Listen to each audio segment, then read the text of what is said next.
তিন হাত আহাল বহাল ৰাজা বলি ভগবান আল্লাহ শ্ৰীকৃষ্ণৰ কঙ্গনাৰ উপৰে জন্ম পাইছিল বলিৰ পূজা আছিল ভগদত্তৰ পূজা আছিল আৰু কথা ক'ব মজা কৰবা সেই অসুৰ এটা তাতে কামাখ্যা সতী স্বামী প্ৰদান কিয় কৰিল মুৰ্গী যি আছে এই মুৰ্গী ধৰি ডাক দিলে কুকুৰা কাটা পাহাৰ আছে মই গুৱাহাটীত কামাখ্যাত থাকোঁতে বনেৰে মুৰ্গী ধৰি দেখা পাইছো মতাটো গোটেই মাটি নহয় গুৱাহাটীত তই এতিয়া গুৱাহাটীত চাকৰি কৰা জাগাৰ নাম ক'লো তো আচৰিত নামি উজান বজাৰ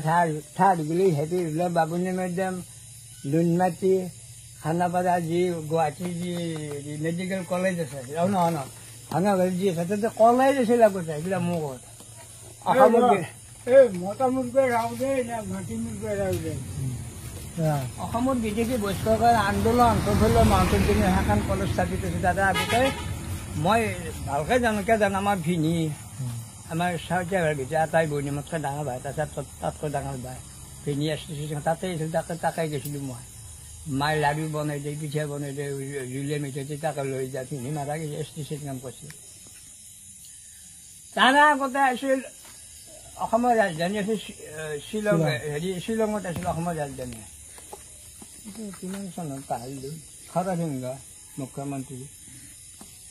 বিমলা প্ৰসাদ চলিহা অসমৰ মুখ্যমন্ত্ৰী তেতিয়া জানে যিয়ে তাত কৰি কত দেখি ক'ব পাৰে নেকি চাওঁ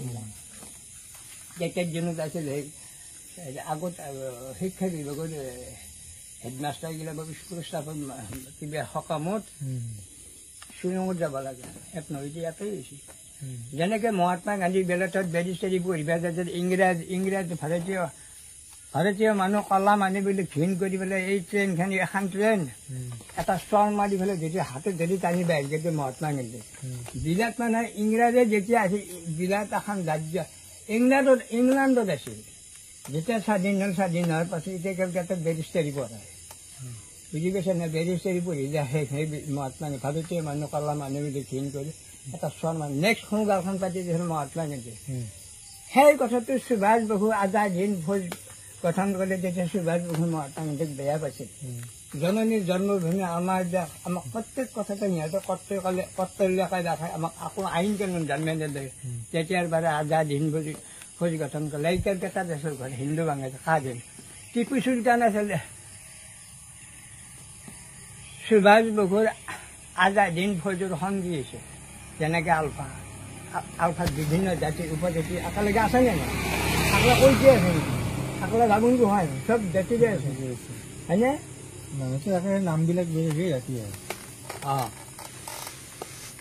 সেই সময়ত তেতিয়া মহাত্মা গান্ধীক সুভাষ বাবু এয়া পাইছিল আৰু সুভাষ বাবু যদি নহ'ল হৈ আমাৰ ইণ্ডিয়াত আজিও ব্ৰিটিছ আমাৰ ইণ্ডিয়াত থাকিব পাকিস্তান বাংলাদেশ এইবিলাক আমাৰ ভাৰতৰ ভিতৰতে আছে স্বাধীন হোৱাৰ পৰা স্বাধীন নোহোৱাৰ ইংৰাজ যেতিয়া 200 বছৰ ৰাজত্ব কৰিছিল তেতিয়া এই দুখন দেশ আমাৰ ভাৰতৰ ভিতৰতে সেইকাৰণে এছিয়া মহাদেশ বুলি কিয় কয় এছিয়া মহাদেশত কেইবাখনো দেশ জড়িত আছে আফগানিস্তান পাকিস্তান বাংলাদেশ আৰু কিবা চাইনাও আছে বিলাক আছে সেইখন মহাদেশ 5খন আছে পৃথিৱীত কিন্তু কথা হ'ল কি সুভাষ বাবু যেতিয়া আজাদ হিন্দ ফৌজ গঠন কৰিলে বৰ ভিৰ মানুহ হৈছিলে 5000 মিলিটাৰী যদি আক্ৰমণ কৰে তাৰ পৰাই পলাই গুচি যায় এই কপাচ পিন্ধি তাক কামাই নাজানে সেই চকুৰে আছেই ব্ৰিটিছ চিপাহীবিলাকে সুভাষ বাবুক খেদিলে তাৰ সংগীবিলাক গোটেই মৰি নোহোৱা হৈ গৈছিল তাৰ নিজা ডাক্তাৰ গাড়ী ঘোঁৰা চব তাৰ সংগীবিলাক চব মৰি নোহোৱা হৈ গৈছিল তেতিয়া ব্ৰিটিছ চিপাহীবিলাকে আজি তাক খেদিলে সি নিৰুপায় কাবই নাই অকল সি আছে তাৰ মৃত্যুৰ কথা আজিও পৃথিৱীত কোনো এখন আলোচনা কোনো এখন কিতাপৰ প্ৰমাণ দিব পাৰে নে পৃথিৱীত কৈ যাওঁ শুন তেতিয়া দেখি যায় ব্ৰিটিছ চিপাহীবিলাক যেতিয়া দেখি যায়